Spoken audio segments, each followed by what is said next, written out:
this is actually fun for me. I love telling on myself. Because I like bringing things out in the open. That's what I'm actually really good at. That's why I'm put in certain situations, isn't it? It's like you didn't expect me. Anyways, let's get on with the story.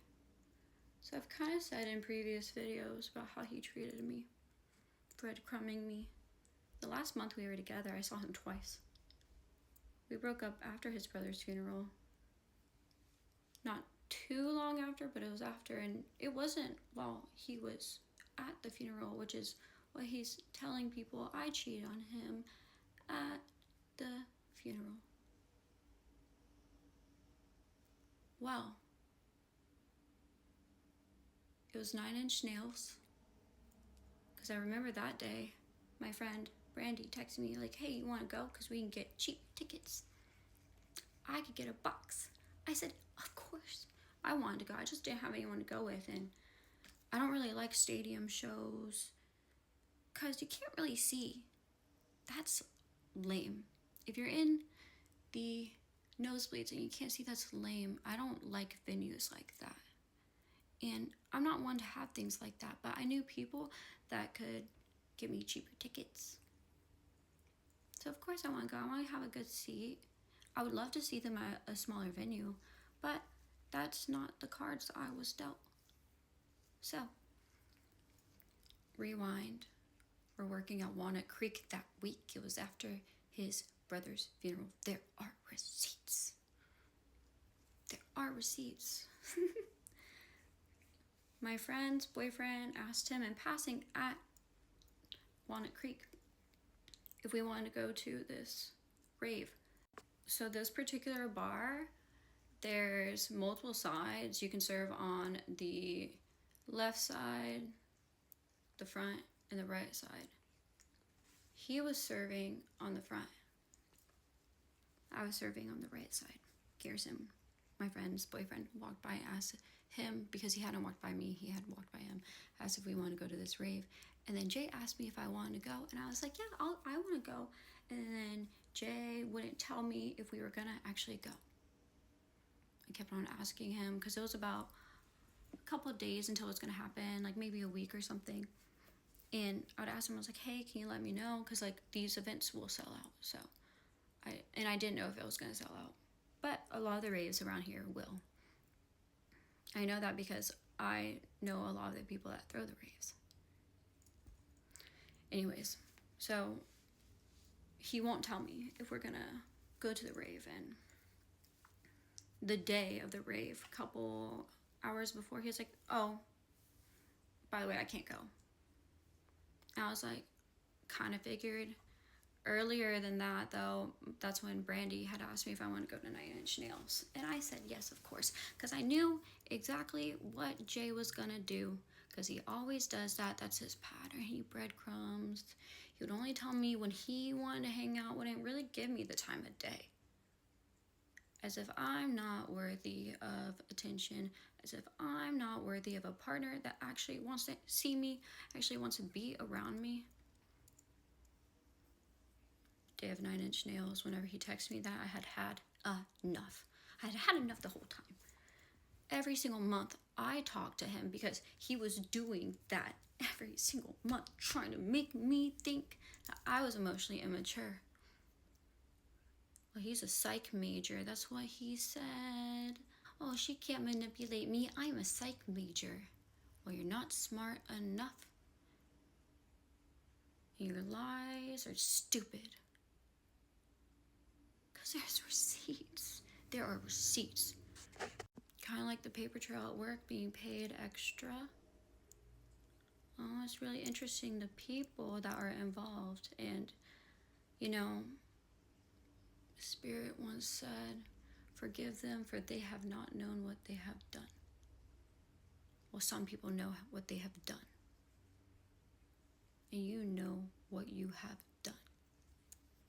But some people, they were involved in not great things, but they didn't know what they did. they didn't know exactly what they did. Well, anyways, back to the story. God, I'm so dramatic. But this is actually my personality. Kind of spicy. And I know I'm worthy of a good partner. That's the thing. And they thought I probably wouldn't have broken up with him because of the funeral, right? I had been treated like shit the whole relationship. And I learned my lessons fast. So the day of Nine Inch Nails is the same day as that rave, just to be clear. And I didn't know I was going to go to that rave. But I'm glad I did. I'm glad I did what I did, actually. But anyways, earlier that day, whenever he had texted me that pissed me the fuck off. Because I was tired of it. I'm worthy of a good partner. Worthy of someone who's going to make time for me. Especially someone who asked me if I wanted to go in the first place. Wanted to waste my time, essentially. So I couldn't make other plans, as if I'm not an impulsive person sometimes. But I will also go to things alone too, but I'm not gonna waste my Friday night I have off, because I don't always have Friday nights off.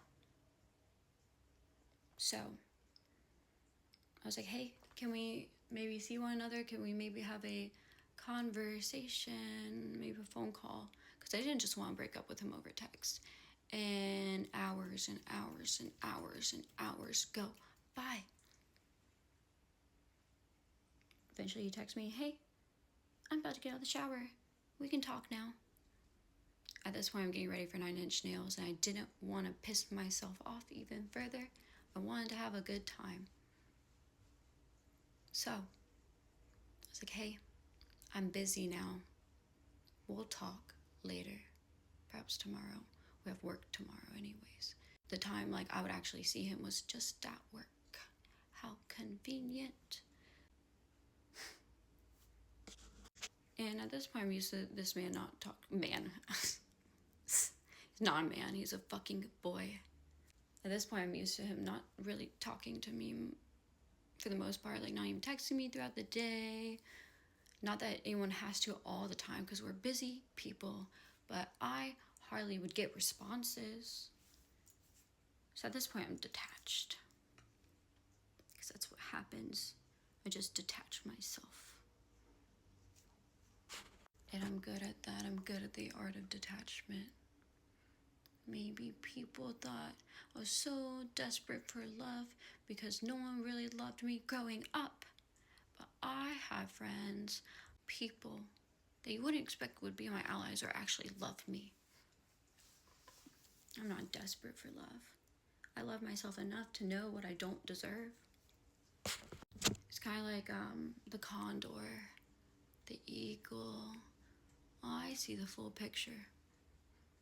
I don't care about the semantics. I don't care about was it right or wrong. That's the thing. Right or wrong. But I'm getting distracted, so I'm going to do my eyeliner, and then I'm going to have a part 3. Perfect.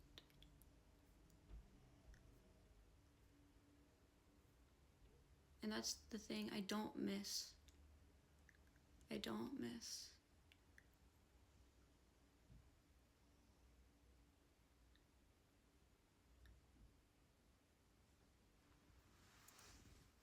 I'm going to do the inner corner as well.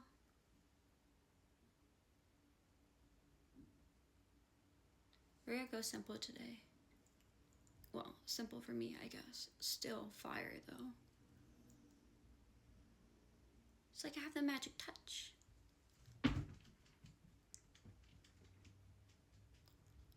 I don't even have to try that hard. It's almost like it's coming directly from source.